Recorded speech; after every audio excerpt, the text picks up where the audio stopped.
Hello, good morning students. Myself Sushant Singh, welcome to my channel Maxwell chemistry.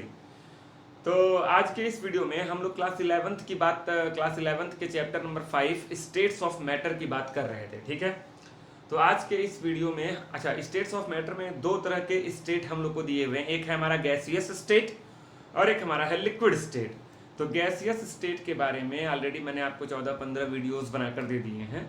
ठीक है, जो आप लोग जो है ऊपर आई बटन को क्लिक करके या प्लेलिस्ट में जाकर आप उन सारे वीडियोस को देख सकते हैं। तो आज के इस वीडियो में हम बात तो करेंगे स्टेट्स ऑफ मैटर की ही, लेकिन गैसियस स्टेट की बात नहीं करेंगे। आज हम बात किसकी करेंगे? लिक्विड स्टेट की बात करेंगे। आप लोग अपनी बुक्स में दिखेगा, एनसीईआरटी में या साइड बुक्स में या किसी भी बुक में, तो आपको गैसियस स्टेट के बाद थोड़ा सा लिक्विड स्टेट भी मिलेगा।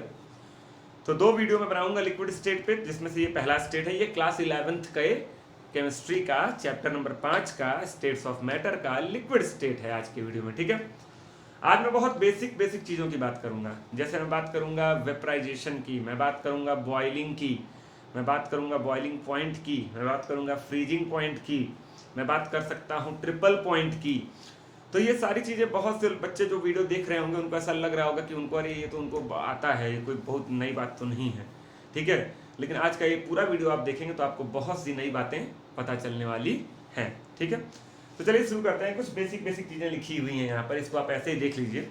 यहाँ लिखा है मेरे गैसियस स्टेट, यहाँ लिखा है लिक्विड स्टेट। आपको पता है कि अगर रूम टेम्परेचर पर आपके कमरे में अगर कोई चीज़ सॉलिड है, अगर उसको आपको गैस में बदलना है, या लिक्विड है, अगर आप उसको अगर आप उसको गैस में बदलना है तो आपको बहुत ज़्यादा टेम्परेचर देना पड़ेगा। मतलब मैं रूम टेम्परेचर की बात कर रहा हूँ। आपके कमरे में जो चीज़ सॉलिड है उसको अगर आपको गैस में कन्वर्ट करना है तो बहुत हाई टेम्परेचर देना पड़ेगा। मतलब कमरे के अंदर जो चीज़ें सॉलिड स्टेट में एग्जिस्ट कर रही हैं वो गैस में तभी जाएंगी जब टेम्परेचर क्या होगा? हाई होगा। तो गैसियस स्टेट पे हाई टेम्परेचर की जरूरत होती है, लिक्विड स्टेट में कन्वर्ट करने के लिए लो टेम्परेचर की जरूरत होती है। आप पढ़े होंगे कि गैसेस क्या करते हैं? लार्ज वॉल्यूम ऑक्यूपाई करते हैं। भाई आप सांस लेते हैं, ऑक्सीजन लेते हैं, तो आपके पूरे कमरे में जो है ऑक्सीजन भरी हुई है, तो पूरे कमरे के वॉल्यूम को उसने क्या कर लिया? ऑक्यूपाई कर लिया। लिक्विड्स इतना स्पेस ऑक्यूपाई नहीं करते। ठीक है, तो लिक्विड्स क्या करते हैं? लेस स्पेस ऑक्यूपाई करते हैं। आप पढ़े हुए हैं, मैंने पूरा चिल्ला कर कई वीडियोस में आपको बताया इसी चैप्टर के कि गैसेस के बीच में फोर्स ऑफ अट्रैक्शन नेग्लिजिबल होता है, ना के बराबर होता है। आप यूं कह सकते हैं कि नहीं होता है, लेकिन लिक्विड में फोर्स ऑफ अट्रैक्शन होता है। तो ये 3 पॉइंट्स यहाँ पर लिखे हुए हैं। कुछ गैसेस तो मैंने आपको पढ़ाई दिया है लिक्विड के बारे में कि strong intermolecular force of attraction, FOA का मतलब force of attraction among molecules. यहाँ पर क्या लिखा? वीक, या आप लिख सकते हैं negligible intermolecular force of attraction among molecules. ये तीनों पॉइंट को आप नोट कर लीजिए। चलिए आगे बढ़ते हैं। अब एक चीज दिमाग में रखिए, सबसे पहला टॉपिक हमारा आता है वेपराइजेशन और बॉइलिंग में डिफरेंस।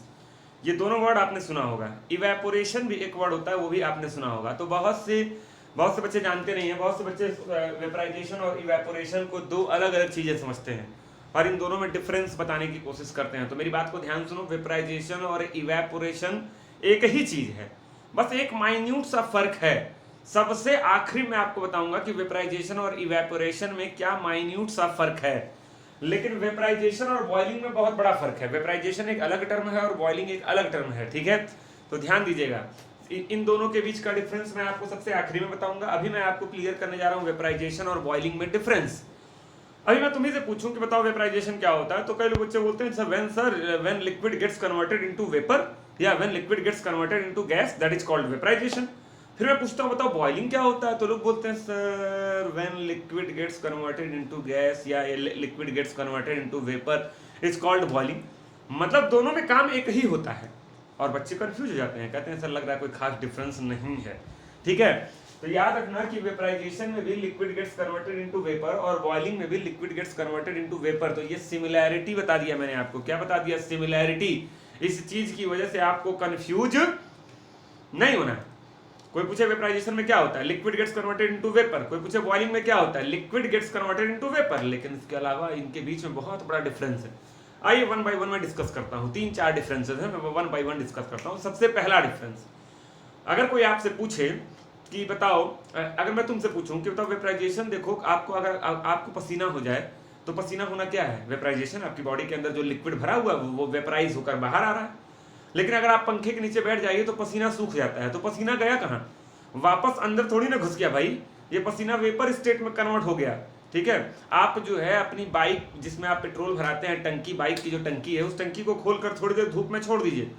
आप आधे घंटे बाद, 1 घंटे बाद आके देखेंगे आपकी टंकी खाली है, बाइक चली नहीं, फिर भी बाइक के जो टंकी के अंदर का पेट्रोल था वो वेपराइज हो गया, वो उड़ गया।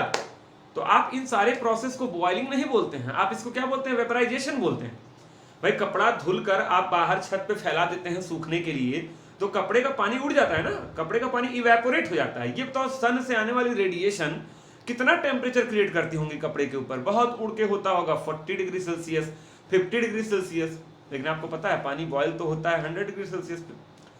मतलब कपड़े का सूख जाना, दैट इज, वो बॉइलिंग नहीं है, वो क्या है? That is vaporisation. आप नहा कर निकलते हैं, आपका बाल भीगा रहता है, बाल भीगा रहता है, बाल में पानी रहता है, लेकिन कुछ देर के बाद आप देखते होंगे बाल का पानी सूख जाता है।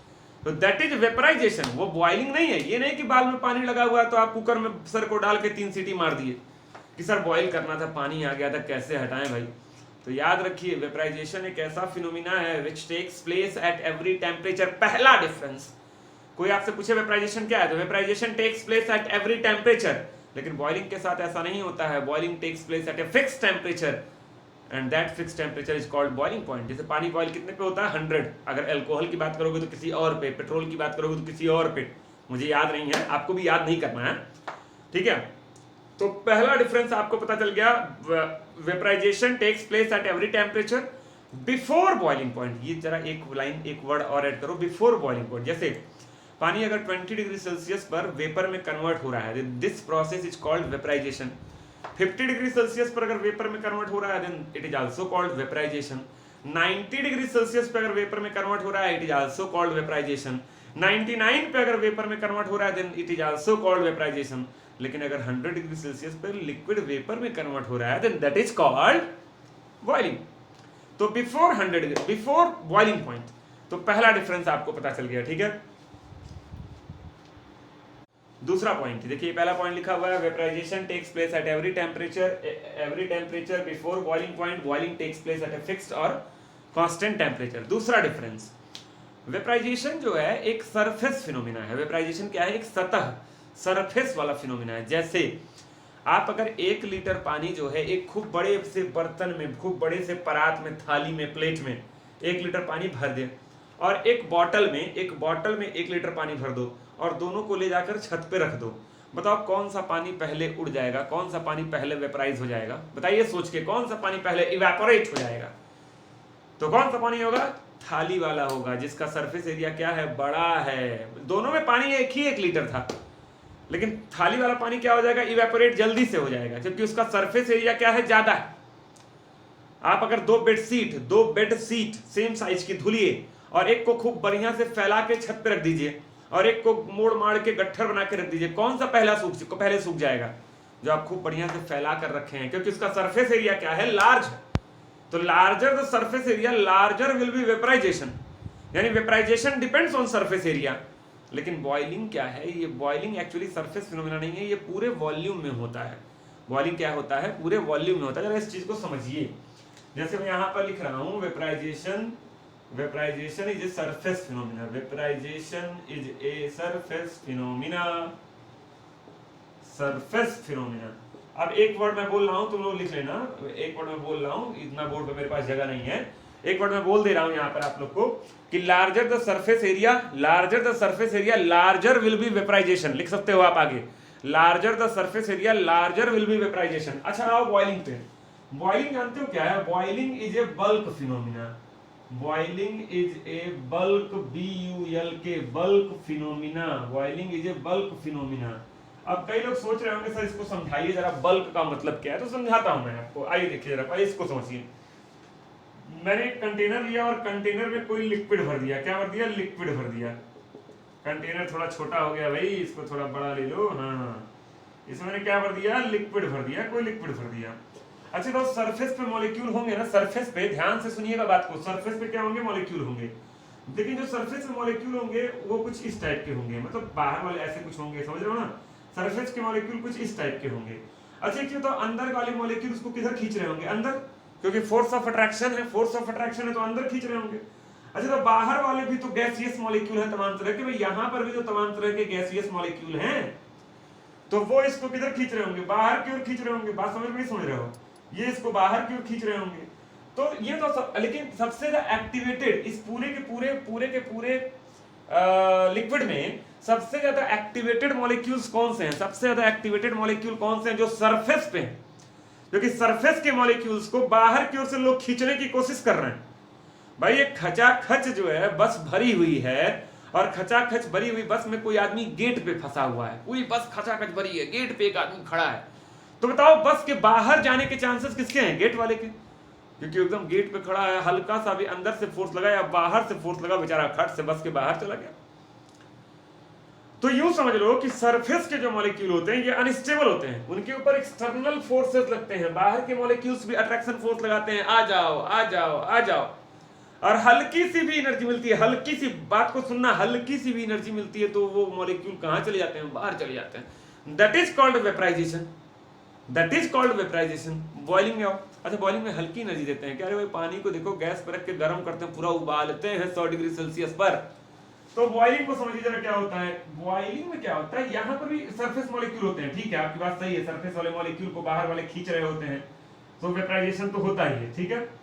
अब जरा अंदर वाले मॉलिक्यूल को ध्यान से देखो, अंदर वाले जब हम इसको हीट देते हैं, क्या देते हैं, हीट। हम नीचे से क्या दे रहे हैं बच्चा, हीट दे रहे हैं, भाई मत समझ लेना हीट दे रहे हैं, आग लगाया हूं, ठीक है। जब हम नीचे से हम हीट दे रहे हैं तो इसको बहुत ज्यादा एनर्जी मिल जाएगी, बहुत ज्यादा इसको एनर्जी मिल जाएगी। ये देखिए खटाखट खटाखट क्या मिल रही है, एनर्जी मिल रही है, मेरी बात को ध्यान सुनना, बहुत ज्यादा इसको एनर्जी मिल जाएगी। और अगर बहुत ज्यादा एनर्जी मिल जाएगी तो ये अंदर वाला मॉलिक्यूल भी भागेगा, कहेगा हमको भी एनर्जी मिल गई, अब मुझे कोई रोक नहीं सकता है।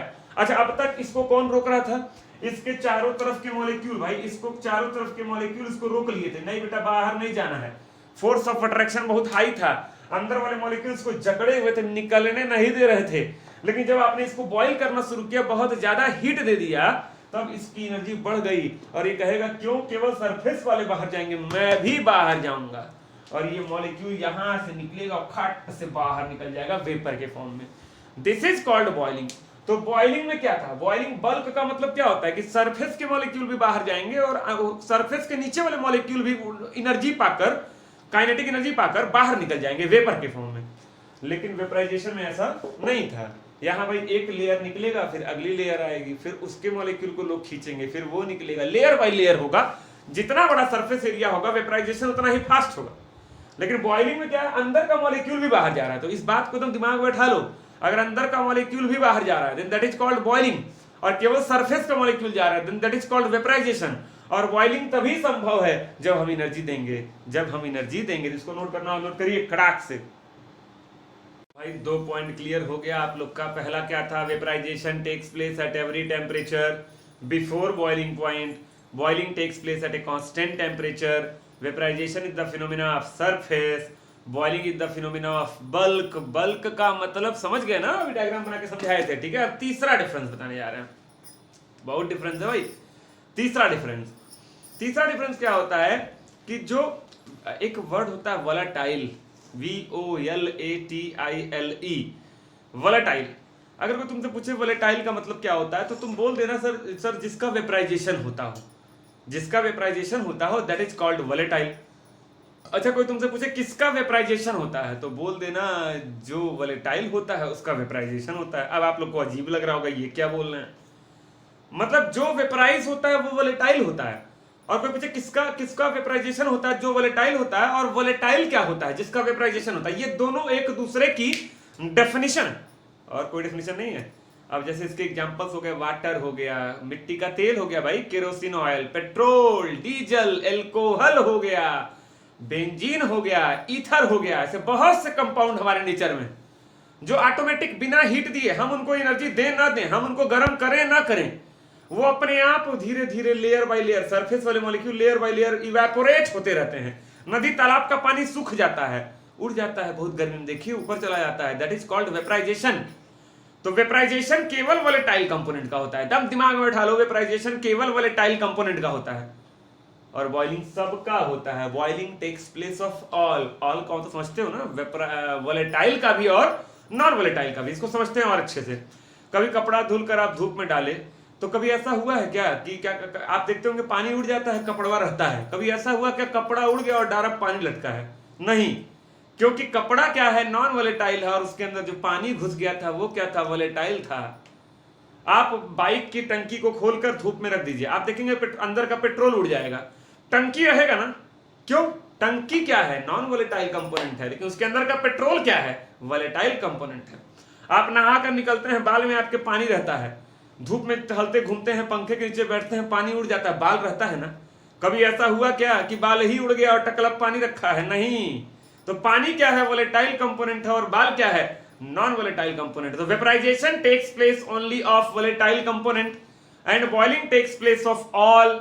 Vaporisation takes place only of volatile component and boiling takes place of all volatile and non volatile both component. तो मैं इसको भी लिख दे रहा हूं, ठीक है, विथ एग्जांपल्स। आप ये सारे डिफरेंसेस को नोट करिएगा, अभी मैं आगे बताता हूं आपको। देखिए तीसरा पॉइंट लिखा हुआ है, vaporisation takes place only of volatile component like water, petrol, diesel, spirit, alcohol et cetera and boiling takes place of both volatile and non volatile component. याद रखिएगा, जैसे आपके घरों में अगर मैं क्या करते हैं, जैसे लोहा, आयरन बॉयल हो, आयरन को तुम बॉयल कर सकते हो। पहले सोच रहे हैं सही बात है क्या? हाँ भाई, आयरन को आप बॉयल कर सकते हैं, लेकिन आयरन को आप वेपराइज नहीं कर सकते हैं। आपके घरों में खिड़की होगी, डेली धूप लग रहा होगा, मकान आपका 20 साल पुराना होगा, डेली वो खिड़की पे धूप लग रहा होगा, लेकिन कभी ऐसा हुआ कि खिड़की की लकड़ी, खिड़की का लोहे का ग्रिल उड़ गया, सुबह सुबह उठे गायब हो गया, ओ माय गॉड, वेपराइज हो गया? नहीं हुआ था ना, ऐसा नहीं होता है। लेकिन बारिश होती है, छत पे पानी इकट्ठा हो जाता है, आप थोड़ा सा झाड़ू उड़ू मार देते हैं, 2-4 घंटे बाद जाके देखते हैं पानी गायब। कहाँ गया भैया पानी उड़ गया, वेपराइज हो गया। तो ये ध्यान रखिएगा। तो याद रखना, बॉइलिंग सबका होता है। वाटर को तुम बॉयल भी कर सकते हो, वेपराइज भी कर सकते हो, लेकिन लोहे को तुम बॉयल कर सकते हो, वेपराइज नहीं कर सकते हो। तो ये 3 मेजर डिफरेंसेस आपके सामने हैं, इसको नोट करिएगा। 12th के कई चैप्टर्स में आपको ये सारी जानकारी, अब कोई पूछेगा क्या फर्क है। हाँ देखो, एक चीज और बता दे, इवेपोरेशन छूट रहा था ना भाई, कब से वेपराइजेशन चिल्ला रहे थे। अब सुन लो, अगर liquid gets converted into vapour through a large surface area, then that is vaporisation. और अगर किसी छोटे होल से हो रहा है, देन दैट इज इवेपोरेशन। तो ये दोनों सेम चीज है, बस अगर छोटे एरिया से गैस वेपराइज हो रहा है, जैसे हमको पसीना हो रहा है, तो हमारी स्किन में देखो तमाम तरह के फाइन होल्स हैं, उन्हीं पोर्स से, उन्हीं होल्स से अंदर का लिक्विड वेपराइज होकर बाहर आ रहा है, दैट इज इवेपोरेशन। लेकिन नदी तालाब का पानी सूख जा रहा है, दैट इज वेपराइजेशन। वो बड़ा सरफेस एरिया, किसी होल से थोड़ी निकल के आ रहा है कि उड़ जा रहा है। तो ये ध्यान रखना, ये 3 मेजर डिफरेंसेस हैं। अब मैं धीरे से आगे बढ़ता हूं नेक्स्ट पॉइंट की ओर।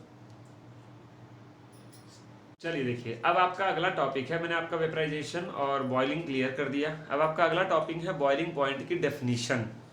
बहुत से बच्चे वीडियो देख रहे होंगे, भाई तुमको आता है? नहीं भाई, नहीं आता है। कुछ लोग को हो सकता है आता हो, बहुत से लोग को असली वाली डेफिनेशन पता ही नहीं होती है बॉइलिंग पॉइंट की।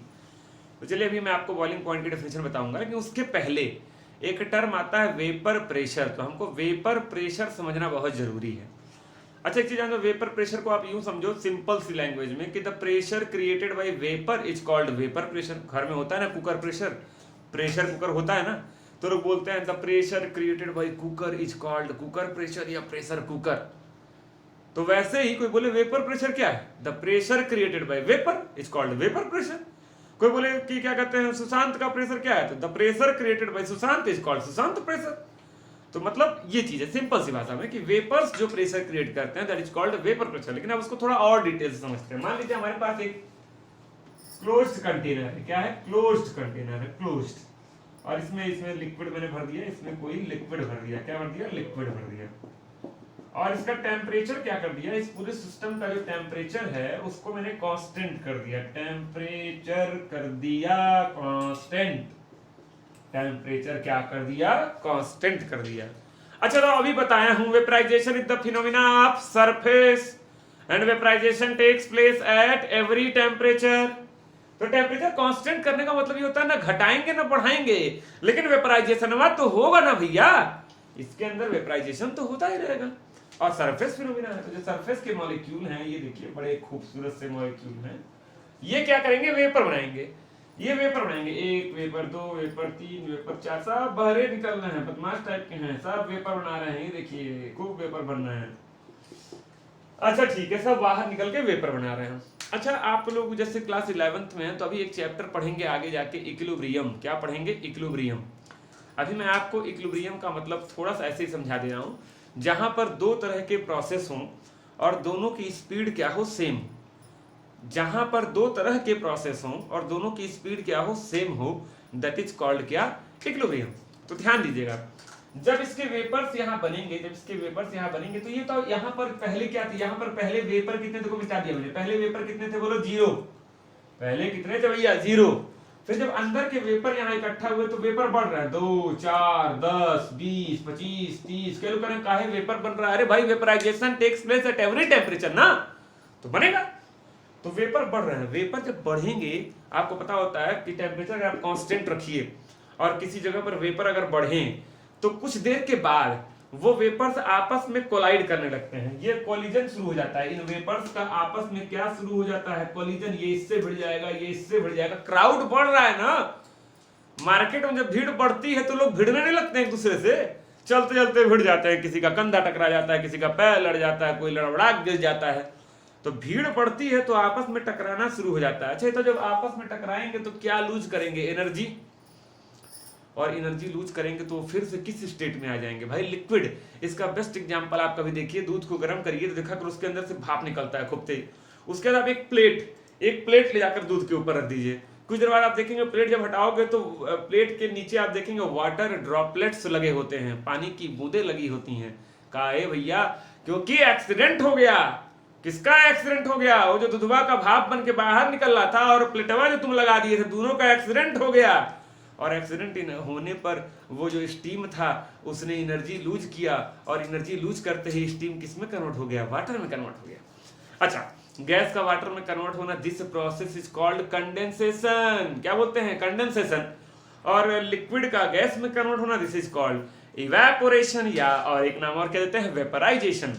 तो ये बताओ, शुरू में क्या हो रहा था, केवल वेपराइजेशन हो रहा था। शुरू में क्या हो रहा था, केवल वेपराइजेशन हो रहा था। मतलब रेट ऑफ वेपराइजेशन, रेट माने स्पीड, मतलब speed of vaporisation is very high, speed of vaporisation is very high. लेकिन आफ्टर सम टाइम यहां पर क्राउड हो गया, भीड़ भाड़ हो गई। भीड़ भाड़ की वजह से मॉलिक्यूल भिड़ने लगे, मॉलिक्यूल भिड़ने की वजह से क्या बनने लगे, वो गैसियस मॉलिक्यूल वापस से क्या बनने लगे, लिक्विड। मतलब शुरू में रेट ऑफ वेपराइजेशन हाई था और रेट ऑफ कंडेंसेशन लो था, लेकिन कुछ देर के बाद रेट ऑफ वेपराइजेशन धीरे धीरे कम होने लगा और रेट ऑफ कंडेंसेशन धीरे धीरे क्या हुआ, बढ़ने लगा। और एक समय आएगा जब दोनों से फिर से क्या हो जाएंगे, बराबर हो जाएंगे। तो उसी जिस समय याद रहे, जिस समय याद रहे, ये क्या है, रेट ऑफ वेपराइजेशन, रेट माने स्पीड होता है, ठीक है, वेपराइजेशन। और ऐसे एक दिखा रहा हूं, ऐसे ही देखो, एरो ऊपर से नीचे, इसको बोलते हैं rate of condensation, rate of condensation. कोई तुमसे पूछे कि वेपर प्रेशर क्या है, तो बोल देना द टेम्परेचर या the condition at which rate of vaporisation becomes equal to the rate of condensation. जिस समय जिस स्पीड से लिक्विड कन्वर्ट होता है गैस में, उसी स्पीड से गैस कन्वर्ट होता है लिक्विड में, ये काम शुरू हो जाए, उसी अवस्था को बोलते हैं इक्विलिब्रियम। क्या बोलते हैं, इक्विलिब्रियम। और इक्विलिब्रियम पर जो वेपर के द्वारा जो प्रेशर क्रिएट किया गया होता है, that pressure is called vapour pressure. आइए डेफिनेशन को देखते हैं। The pressure exerted by vapour at equilibrium, यही इक्विलिब्रियम वर्ड मैं समझाने के लिए हाई और हाई समझाया हूं, बस और कुछ नहीं। At equilibrium state in closed container, बंद, अगर क्लोज क्यों बोल रहा हूं, खुला रहेगा तो सब उड़ते चले जाएंगे, उड़ते चले जाएंगे, उड़ते चले, तब कहां इक्विलिब्रियम आ पाएगा भाई। दूसरे घर में जाके कोलिजन करेंगे, हमको पता नहीं चलेगा, है उड़ जाएंगे ना, बदमाश होते हैं गैस वाले। It's called vapour pressure. अच्छा, ये डेफिनेशन मैंने आपको एकदम साइंस वाली डेफिनेशन, एकदम साइंटिफिक डेफिनेशन बताई है, सिंपल लैंग्वेज में। सबसे पहले मैंने आपको बता दिया था, the pressure created by vapour is called vapour pressure. आप एक वर्ड और बोल देंगे, एट इक्विलिब्रियम, थोड़ा सा अच्छा लगेगा।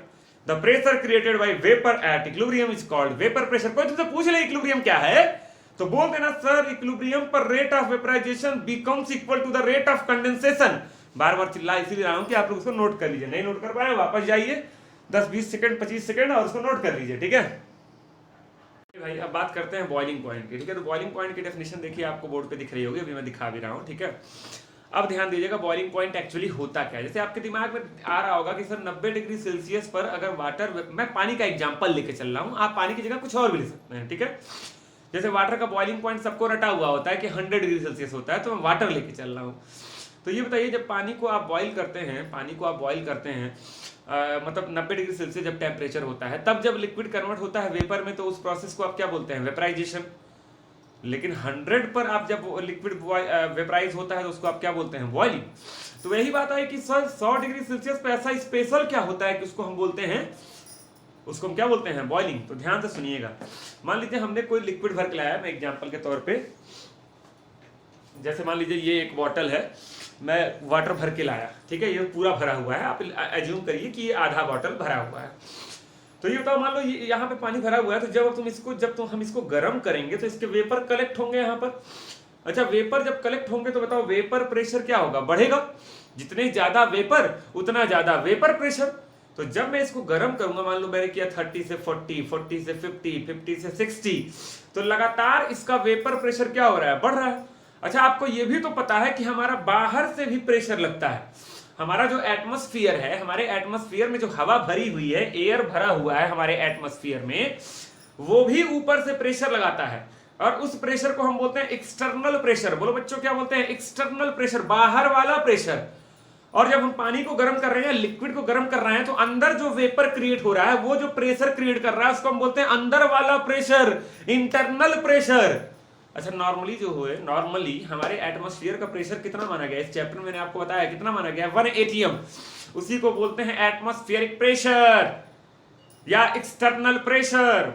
तो जब हम किसी भी लिक्विड को, ध्यान देना, किसी भी लिक्विड को गर्म करते हैं, बाहर वाला प्रेशर क्या? ये है, मान लो बाहर वाला प्रेशर हमेशा ज्यादा होता है, एक्सटर्नल प्रेशर है 1 atm, मान लो 1 atm। जब हम लिक्विड को गर्म करते हैं तो इसका वेपर प्रेशर बढ़ता है, 0 से 0.3 atm, 0.5 atm, 0.7 atm, atm is the unit of pressure, 0.9 atm, और लगातार हम क्या बढ़ा रहे हैं? टेम्परेचर। हमने टेम्परेचर कांस्टेंट नहीं रखा है, लगातार हम टेम्परेचर बढ़ा रहे हैं। तो जब टेम्परेचर बढ़ाओगे तो वेपर प्रेशर भी बढ़ेगा, बढ़ेगा, बढ़ेगा। टेम्परेचर नीचे बढ़ रहा है, टेम्परेचर नीचे बढ़ रहा है, वेपर प्रेशर भी बढ़ रहा है, बढ़ रहा है, बढ़ रहा है, बढ़ रहा है, बढ़ रहा है, बढ़ रहा है, बढ़ रहा है, बढ़ रहा है, बढ़ रहा है, बराबर हो गया। जिस टेम्परेचर पर यह घटना घटी, the temperature at which vapour pressure of liquid becomes equal to the external pressure, और मोस्ट ऑफ द केसेस में एक्सटर्नल प्रेशर क्या होता है? 1 atm होता है। तो जब एक्सटर्नल प्रेशर के बराबर हो जाए, अपना खुद का, अपना मतलब लिक्विड का खुद का वेपर प्रेशर जिस टेम्परेचर पे एक्सटर्नल प्रेशर के बराबर हो जाता है, that is called boiling point. पानी 90 पे भी गैस बनाता है, दैट इज वेपराइजेशन, क्योंकि उस समय उनके बने हुए वेपर्स का वेपर प्रेशर एक्सटर्नल प्रेशर से कम होता है।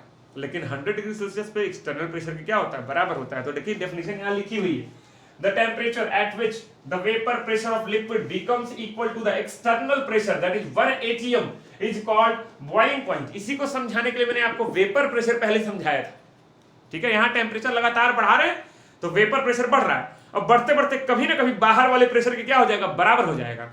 जिस टेम्परेचर पे ये घटना घटेगी, that is called boiling point, that is called boiling point. तो ये दिमाग में रखिएगा बहुत अच्छे से, बॉइलिंग पॉइंट। अच्छा, अब सुनिए, आप लोग अक्सर, लेकिन एक्सटर्नल प्रेशर, अच्छा एक चीज आपको बता दें, पानी बॉइल कितने पे होता है? 100 डिग्री सेल्सियस पे। ये स्टेटमेंट जो है सही कब है? जब हमारा एटमॉस्फेरिक प्रेशर कितना है? 1 atm।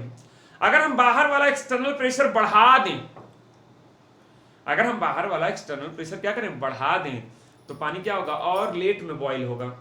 भाई 100 डिग्री सेल्सियस पे प्रेशर पहुंचेगा 1 atm, फिर एक हम बढ़ा के कर दिए हैं 5 atm, फिर 150 पे पहुंचेगा 4 atm, 170 पे पहुंचेगा 5 atm, तब पानी 100 पे नहीं बॉइल होगा, तब 170 पे बॉइल होगा। मैं एक एग्जाम्पल लेके समझा रहा हूँ, ठीक है। मुझे वैल्यूज याद नहीं है, ये 100 वाला सही है, बाकी वैल्यूज में एक एग्जाम्पल लेके समझा रहा हूँ। तो बाहर का प्रेशर अगर ज्यादा होगा तो बॉइलिंग पॉइंट भी ज्यादा होगा, और अगर बाहर का प्रेशर कम होगा, बाहर मतलब एक्सटर्नल प्रेशर, तो बॉइलिंग पॉइंट भी क्या होगा? कम होगा। यानी आप कह सकते हैं कि एक्सटर्नल प्रेशर, ये देखिए एक छोटा सा फार्मूला है भाई, external pressure is directly proportional to boiling point. BP का मतलब ब्लड प्रेशर, ना समझ लेना, बॉइलिंग पॉइंट है। External pressure is directly proportional to boiling point. अब मैं एक छोटा सा एग्जांपल दे रहा हूं। बचपन में आप लोग पढ़े होंगे, पहाड़ों पर दाल देर से गलती है।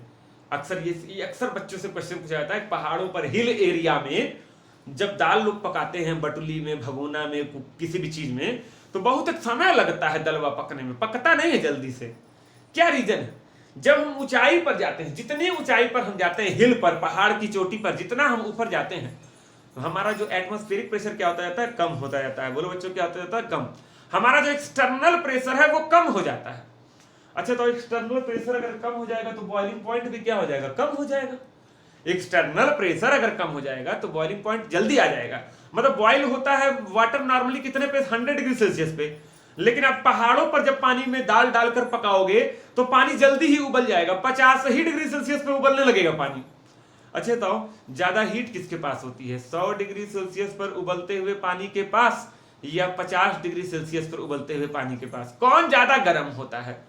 बोलो।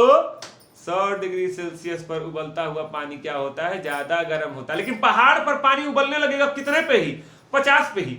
और हमारे जो भगोना है जिसमें हम दाल बना रहे हैं, उसके अंदर का जो लिक्विड है उसका टेम्परेचर 50 डिग्री सेल्सियस पर क्या हो जाएगा, कांस्टेंट। आपको पता है कि बॉइलिंग पॉइंट जब आ जाता है तो टेम्परेचर कांस्टेंट हो जाता है, ना बढ़ता है ना घटता है। मतलब तुम्हारा टेम्परेचर 50 के ऊपर जाइबे नहीं करेगा, 50 के ऊपर जाइबे नहीं करेगा, पानी 50 पे ही बॉइल करके गुड़ गुड़ गुड़ गुड़ गुड़ गुड़, तुम्हारा टेम्परेचर 50 के ऊपर जाइबे नहीं करेगा। और दाल को पकने के लिए ज्यादा हीट की जरूरत होती है भाई। 50 डिग्री सेल्सियस पर दाल नहीं पकेगा, तब जानते हो क्या करना पड़ेगा, 1-1.5 घंटा उबालते रहो, पानी डालते रहो, उबालते रहो, उबालते रहो, उबालते रहो, तब कहीं जाकर दाल पकेगा। यही रीजन है कि दाल देर से पकती है पहाड़ों पर। लेकिन याद है, जितना आप ऊपर जाएंगे बॉइलिंग पॉइंट कम हो जाएगा, जितना आप नीचे जाएंगे बॉइलिंग पॉइंट घट जाएगा। और सुनिए, आप अपने घर में कमरे का टेम्परेचर क्या है, मान लीजिए 25 डिग्री सेल्सियस रूम टेम्परेचर है, आप 25 डिग्री सेल्सियस पर भी पानी बॉईल कर सकते हैं। उसके लिए आपको प्रेशर क्या करना पड़ेगा, कम करना पड़ेगा। जैसे ये देखो, यहां मैं लिखा प्रेशर, यहां मैं लिखा बॉइलिंग पॉइंट। मैं पानी का एग्जांपल लेके समझा रहा हूं, एक्सटर्नल प्रेशर और बॉइलिंग पॉइंट। प्रेशर 1 था तो बॉइलिंग पॉइंट था 100 डिग्री सेल्सियस। प्रेशर को 1 से घटा के कर दिए 0.5, एक एग्जांपल दे रहा हूं, तो ये घट के हो गया 50। प्रेशर को और कम कर दोगे 0.1 तो ये 10 डिग्री सेल्सियस पे ही बॉईल हो जाएगा। ओ माय गॉड, हम 10 डिग्री सेल्सियस पर भी पानी को बॉईल कर सकते हैं। वाटर का बॉइलिंग पॉइंट 10 डिग्री सेल्सियस भी होता है, लेकिन तब होता है जब एक्सटर्नल प्रेशर बहुत कम हो, 1 atm ना हो, उससे बहुत कम हो। सारा खेल एक्सटर्नल प्रेशर का। 10 डिग्री सेल्सियस पे बॉईल कर देंगे यार, पानी गुड़ गुड़ गुड़ करेगा, तुमको दिखेगा इसे पानी उबल रहा है 10 डिग्री सेल्सियस पे ही। तुम जैकेट उकेट पहने रहोगे, मफलर उफलर बांधे रहोगे, ठंडी है, फिर भी तुमको उबलता हुआ पानी दिखाई देगा 10 डिग्री सेल्सियस पे। तो ये सारा खेल किसका है बच्चों, एक्सटर्नल पॉइंट का है। ठीक है, इसी एक्सटर्नल प्रेशर का है। इसी से रिलेटेड एक कॉन्सेप्ट आता है ट्रिपल पॉइंट का। किसका आता है, ट्रिपल पॉइंट का। इसको आप नोट कर लीजिए पहले, फिर आगे बढ़ते हैं। बॉइलिंग पॉइंट आप लोग को समझ में आ गया, तो खटाक से जल्दी से हम लोग समझ लेते हैं फ्रीजिंग पॉइंट को भी। हालांकि ये जरूरी नहीं है, आपको क्लास 11 के इस चैप्टर में फ्रीजिंग पॉइंट नहीं है, लेकिन कोई बात नहीं यार, बॉइलिंग पॉइंट बताएं तुरंत लगे हाँ तो समझ लो फ्रीजिंग पॉइंट को भी। फ्रीजिंग पॉइंट का वाला कॉन्सेप्ट भी क्या होता है, प्रेशर से रिलेटेड होता है। देखिए, वेपर प्रेशर से रिलेटेड होता है। कैसे ये होता है, जब तुम किसी चीज को ठंडा करते हो तब ना फ्रीज होता है, टेम्परेचर डाउन करते हो तब ना फ्रीज होता है। मान लो ये लिक्विड है, यहाँ पर ये थोड़ा पानी मैंने पी लिया है, यहाँ पर जो है वेपर होंगे, इसका वेपराइजेशन हर टेम्परेचर पर होगा। अच्छा, यहाँ वेपर बनेगा, वेपर बनेगा तो क्या क्रिएट होगा, वेपर प्रेशर। तो मान लो लिक्विड का वेपर प्रेशर है इतना।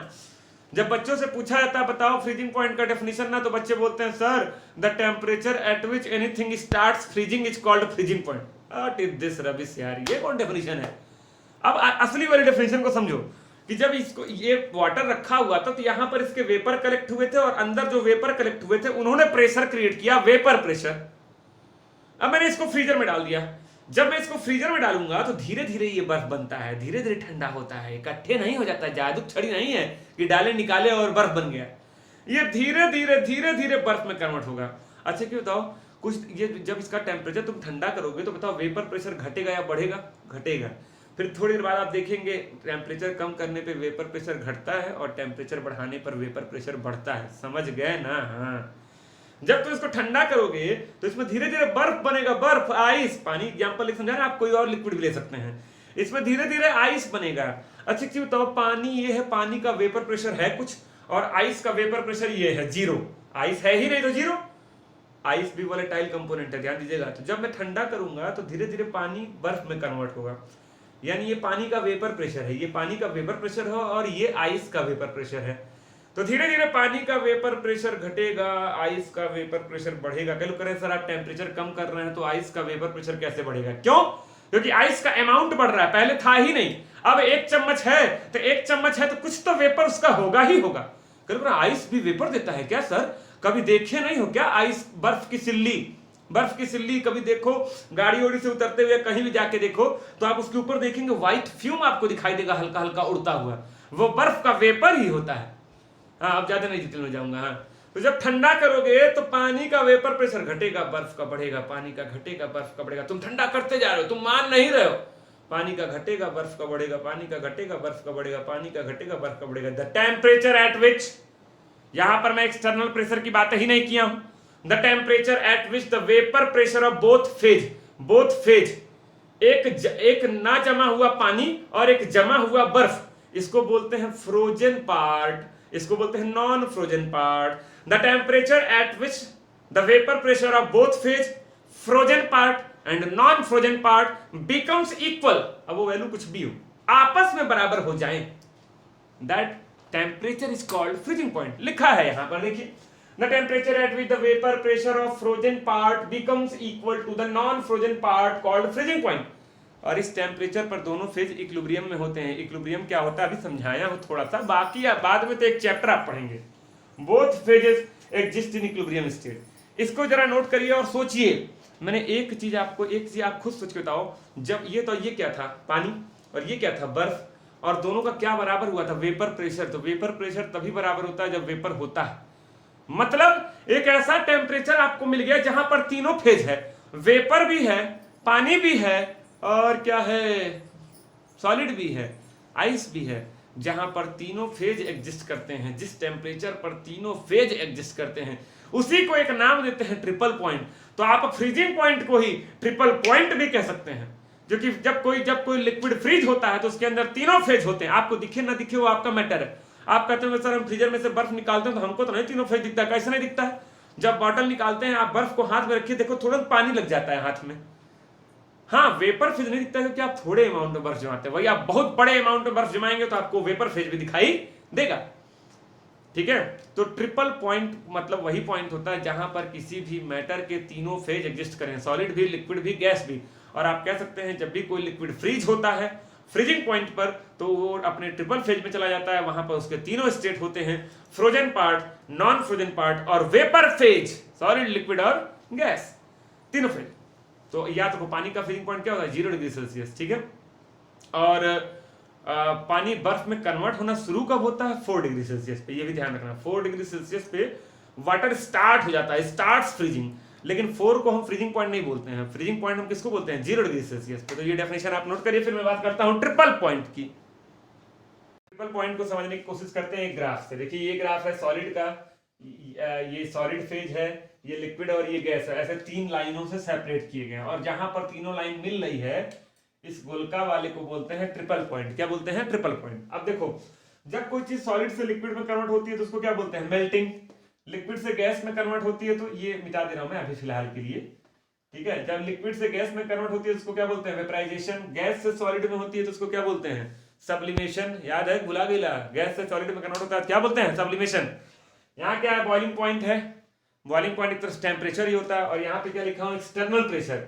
आपको पता है एक्सटर्नल प्रेशर बढ़ाओगे तो चीजों का बॉइलिंग पॉइंट क्या होता है, बढ़ता है। एक्सटर्नल प्रेशर घटाओगे तो बॉइलिंग पॉइंट क्या होता है, घटता है। अभी कुछ देर पहले वही डिस्कस किया। मान लो ये भी मिटा दे रहा हूं मैं, छोटा छोटा लिख दे रहा हूं। ये इधर सॉलिड फेज है, ऐसे समझना, ये आपका लिक्विड है और ये आपका गैस है। ये एरिया गैस है, ये एरिया लिक्विड है, ये एरिया सॉलिड। मान लो प्रेशर तुम्हारा 1 atm, कितना है, 1 atm। अच्छा 1 atm पर जब तुम प्रेशर लोगे तो जहां कट करेगा ये ग्राफ को, देखो इस पॉइंट को, लिक्विड किसमें कन्वर्ट हो रहा है, गैस में। लिक्विड किसमें कन्वर्ट हो रहा है, गैस में। तो लिक्विड अगर 1 atm पर गैस में कन्वर्ट हो रहा है तो इसी को बोलते हैं बॉइलिंग पॉइंट। क्या बोलते हैं, बॉइलिंग पॉइंट। बॉइलिंग पॉइंट यहां पर है, देखो लिया हूं इस पे बॉइलिंग पॉइंट। ठीक है, अगर तुम एक्सटर्नल प्रेशर कम कर दोगे तो घटा दो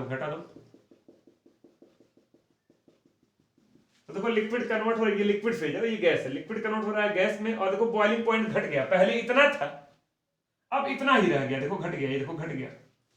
तुम जब लगातार एक्सटर्नल प्रेशर कम करते जाओगे तो बॉइलिंग पॉइंट लगातार कम होते जाएगा, कम होते जाएगा। मेरी बात को बहुत ध्यान सुनना, यही कब से समझा रहा था मैं, पहाड़ों पर दाल वाला एग्जांपल दिया था। अब मान लो तुम कम करते करते, ये सब सॉलिड फेज था, कम करते करते तुम यहां आ गए, इस जगह आ गए। ये देखो जरा इस पॉइंट को ध्यान से देखो, यहां तीनों फेज एग्जिस्ट कर रहे हैं, सॉलिड भी, लिक्विड भी, गैस भी, और बॉइलिंग पॉइंट और कम हो गया। देखिए बॉइलिंग पॉइंट और कम हो गया। इसी पॉइंट को हम लोग क्या बोलते हैं, इस पॉइंट को क्या बोलते हैं, ट्रिपल पॉइंट। अब बड़े आपको महसूस नहीं हो रहा होगा, कैसे महसूस नहीं हो रहा, अभी कुछ देर पहले फ्रीजिंग पॉइंट की डेफिनेशन आपको बताया ही कि सॉलिड भी होता है, लिक्विड भी होता है और वेपर भी होता है। और आप लोग जो है गूगल पे सर्च कर लीजिएगा या फिर आप यूट्यूब पे तमाम ऐसे एनिमेटेड वीडियो पड़े हैं कि आप कह दीजिए कि हमको ट्रिपल पॉइंट दिखाए, ऐसे वीडियोस जो ये एक्सपेरिमेंट आप घर में नहीं करके देख सकते हैं, तो आप जो है घर में करके देख भी सकते हैं फ्रीज करते वक्त, लेकिन उसको देख पाना कहाँ पॉसिबल है, कहाँ आपका ट्रांसपेरेंट फ्रीजर होता है। आप निकालेंगे फिर वेपर तब तक छूमंतर हो जाएगा।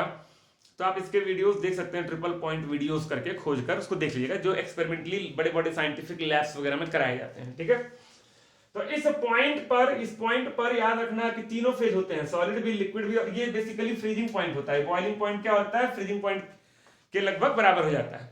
मतलब उसी पॉइंट पर चीजें बॉयल भी होती हैं, उसी पॉइंट पर चीजें फ्रीज भी होती हैं, उसी पॉइंट पर चीजें मेल्ट भी होती हैं, सब एक ही टेम्परेचर पे एक पर्टिकुलर पॉइंट पे होने लगता है।